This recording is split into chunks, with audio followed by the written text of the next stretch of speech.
This is the Meizu 16Xs. We're going to unbox it and have our first impressions straight ahead.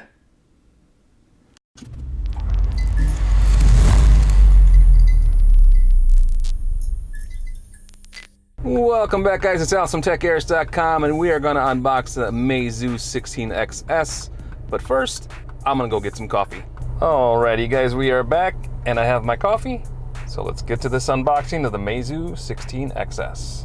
Alright, guys, I am back, and I've had my coffee, and we are going to unbox this Meizu 16Xs. The 16Xs is a new phone from Meizu, which is coming in at $245, which is phenomenal.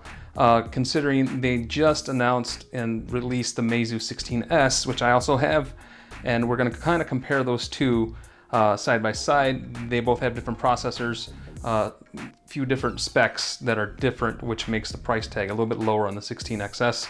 But I do have the 16S here in hand, which is this one here, and I did do an unboxing, and we did review that phone already. But we're going to unbox the 16XS and see what the differences are. Alrighty, we got the top off here, and it's just a nice blue box, and you're presented right away with the phone, and that's pretty normal.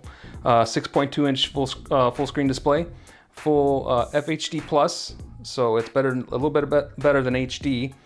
It's sporting a Snapdragon 675 and 6 gigs of RAM, I believe, is in this one, with 64 gigs of storage. Front camera of 16 megapixel, rear camera 48, 5, and 8. Dual tone flash, in-screen fingerprint sensor, M-Charge, M-Back, Fly Me OS, and that is the phone there. And we're going to put that to the side for a minute, see what else is in there. You have your SIM ejection tool, and of course I believe this is going to be your paperwork, which not everybody reads. Most people do not read this, and that is all that is there is paperwork. Put that to the side. And you have your charging brick, and of course this is a Chinese phone, and it's not for America, this actual adapter, so I'd be using a different adapter. I'm sure the ones that do end up coming out here to the US will have the correct adapter. This is just a sample unit, so that's why it is the way it is. And you have your USB-C cable. Pretty standard stuff here. Nothing else in the box, no case, nothing else. This is the 16S right here, and this is the 16XS. And we're gonna peel some of the stuff off real quick. Alrighty, guys, this guy does have some power, so we're powering it up.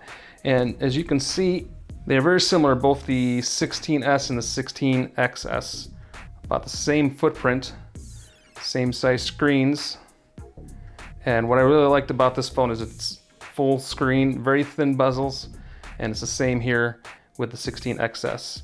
So I'm gonna set this up real quick, and we'll be right back. All right, guys, we are back, and I have the 16XS from Meizu all set up. This is what it looks like. It looks almost identical, well, pretty much identical to the Meizu 16S, which is to its right. This is Fly Me OS that's on here. This is what it's gonna look like out of the box. It's pretty straightforward. There's no app drawer. Works just like an iPhone, where just the apps just appear on your screen, and they just continue adding screens. All the apps are on just your home screen. I'm running Nova Launcher over here on this one, so it's going to look a little bit different. Now, the major difference on these phones right now are the cameras. The 16S has a dual camera setup. The 16XS has a triple camera setup here, and we're going to show you that real quick, as you can see. And again, it's the same kind of material, kind of with glass. Feels plastic, but they say it's glass. It's very nice. It's got a nice little design to it in the back, and so it gives it some kind of little kind of same thing as the new Mobile G3. I actually prefer the Meizu 16S design. Has that carbon fiber look to it. That's really a nice look. I really enjoyed that a lot. This phone is nice to hold in the hand, and it's the same as the 16. The same thing here with the 16XS. It's very small with a 6.2-inch screen, but it's nice to hold in the hand. It's very comfortable. I like the thin bezels here on the top and bottom.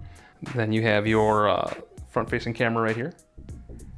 and your volume rocker and power button right there. USB-C, and this comes with a headphone jack.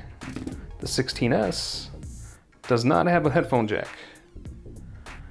So the cheaper $245 16XS does come with a headphone jack. There's your SIM card tray on the side, antenna on the top, and a microphone on the top. Speaker on the bottom next to your USB-C port.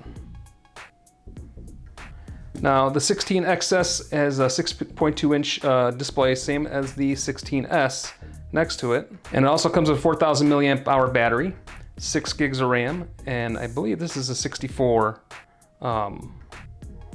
gigabyte version. Yes, indeed, this is the 64 gigs of ROM or storage, and 6 gigs of RAM. 6 gigs of RAM on this as well.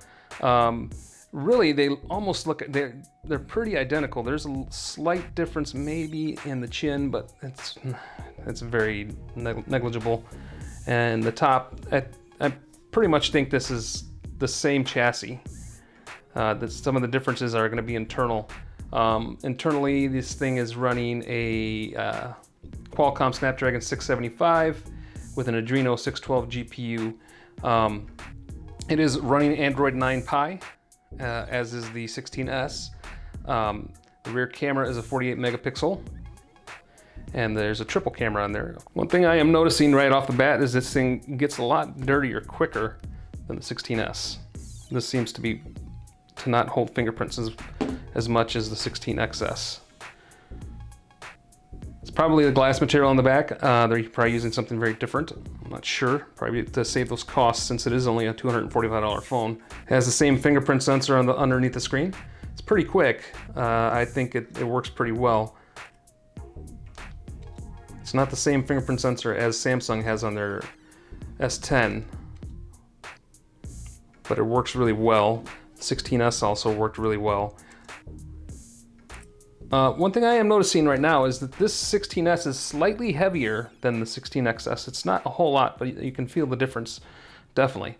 So the triple camera on the back is a 48 megapixel f1.7 ultra wide, an 8 megapixel f2.2, and a 5 megapixel f1.9 depth sensor. So that's for your portrait mode and whatnot.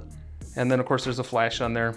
Has HDR panorama, shoots video in 2160p, 30 frames per second, and 1080p at 30 frames per second with gyro EIS, so electronic image stabilization. And the front camera is a 16 megapixel f2.2 with HDR and 1080p 30 frames per second video on that guy. And it does have active noise cancellation, and it only has one speaker, so that's the one on the bottom. Comes in carbon black, which is what we have here, pearl white and phantom blue, and it's $245. So that's actually a decent price for what you're getting here, I believe. I really love the 16S. It's a great phone. The difference here is this is running a Snapdragon 855 with an Adreno 640. So this is going to give you a little better performance, but it's also going to cost you a little bit more money. But it's not that much more than the 16XS, starting at $476. So a couple $100 more, and you're getting a little bit better performance on this one. But this is definitely almost identical to the 16S. It's a nice phone. It holds well in the hand. We'll have to test the cameras out. We got a lot of testing to do on this phone yet. I'm going to link down below to our review on this 16S if you haven't checked that out yet. And we also did an unboxing of this and first impressions. Right now, my first impressions on this phone, I like it because it's pretty much identical to the 16S. It's great to hold in the hand. It's not too big. It's got a nice footprint, and it's very comfortable, and it still has that 6.2 inch screen. Oh, not only that, but people enjoy that they have a headphone jack in the bottom there. So that is a plus for a lot of people. And we will have our full review of the Meizu 16Xs in a few weeks. That'll be on the website. Make sure you check that out. If you enjoyed this unboxing, you enjoyed the first impressions, please make sure you like this video. And if you're a subscriber, hey, I thank you very much for that. If you're not, please hit the subscribe button, hit notification bells, and we will talk to you guys on the other side.